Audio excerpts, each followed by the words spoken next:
मेरी गलती है, मैंने उसको बिना किसी गलती के बंदी बना रखा है। अब तो यही ढिंढोरा पूरे नगर में पीट कर आई होगी, मेरे प्रति लोगों को भड़काया होगा। अब जब तू इतना कह रही है तो दंड की हकदार तो तू भी है। सिपाहियों, इसे ले जाओ और इसे तब तक कोड़े लगाओ जब तक यह अधमरी न हो जाए। परंतु उनमें से एक सिपाही समझदार था, उसे उस बूढ़ी महिला पर दया आ गई और उसने उसे मारना उचित नहीं समझा और चुपके से छोड़ दिया। वह तुरंत वहाँ से चल दी और कई दिनों के बाद वह राजा विक्रमादित्य के राज्य में जा पहुंची। जो भी उसके साथ बीती थी वह सब उसने राजा विक्रमादित्य के सामने कह सुनाई। विक्रमादित्य ने कहा, हे माता, आप चिंता न करें, आप यहीं मेरे अतिथि गृह में मेहमान बनकर रहें और मैं जा रहा हूँ आपके बेटे को लेने, और जब तक मैं उसे छुड़ा नहीं लूंगा तब तक मैं भी वापस नहीं आऊंगा। इतना कहकर विक्रमादित्य वहाँ से चल दिए और द्वार पर जाते ही एक दरबारी से कहा, जाओ जाकर अपनी राजकुमारी चंद्रकला से कह दो उससे मिलने राजा विक्रमादित्य आए हैं। दरबारी ने जैसे ही विक्रमादित्य का नाम सुना वह भागा और राजकुमारी से कहा, द्वार पर एक व्यक्ति आया है, वह अपने आप को राजा विक्रमादित्य बता रहा है और वह आपसे मिलना चाहता है।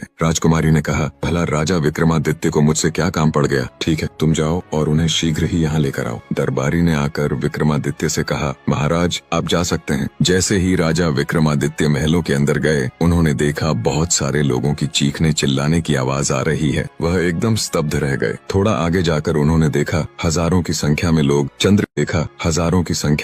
चंद्रकला के कैद खाने में कैद हैं और चीख चिल्ला रहे हैं और कभी कभी रोने लगते हैं। इस सब को नजरअंदाज कर विक्रमादित्य आगे बढ़ते रहे। एक दासी उन्हें चंद्रकला के कक्ष में ले गई। विक्रमादित्य ने जैसे ही चंद्रकला को देखा वह उसकी तरफ देखते ही रह गए, क्योंकि चंद्रकला इतनी सुंदर थी कि उसके पीछे कोई भी जान दे सकता था। चंद्रकला ने विक्रमादित्य से आने का कारण पूछा। विक्रमादित्य ने बताया, मेरे आने का मात्र एक कारण था, परंतु तुम्हारे महल के अंदर आते हुए मुझे कुछ अजीब सा महसूस हुआ। बहुत सारे लोगों की चीखने और चिल्लाने की आवाज आ रही थी। इसका कारण क्या है? चंद्रकला बोली, हे राजा, तुम्हारी बुद्धिमत्ता और साहस के बहुत सारे किस्से सुने हैं मैंने, क्या तुम खुद नहीं पता लगा सकते? विक्रमादित्य ने कहा, वह सब तो बाद में, परंतु पहले मैं जिस कार्य के लिए आया हूँ वह सुनो। तुमने एक बूढ़ी माँ के बेटे को बंदी बना रखा है, उसे छोड़ दो, क्योंकि उस बूढ़ी महिला के बुढ़ापे का सहारा मात्र वही एक बेटा है। चंद्रकला ने कहा, उसने मेरा रास्ता रोकने का दुस्साहस किया है। विक्रमादित्य ने कहा, चंद्रकला, मैंने उसकी माँ को वचन दिया है, मैं उसको लेकर आऊंगा। अब यदि तुम उसे ऐसे नहीं छोड़ोगी तो मुझे कोई दूसरी युक्ति अपनानी पड़ेगी,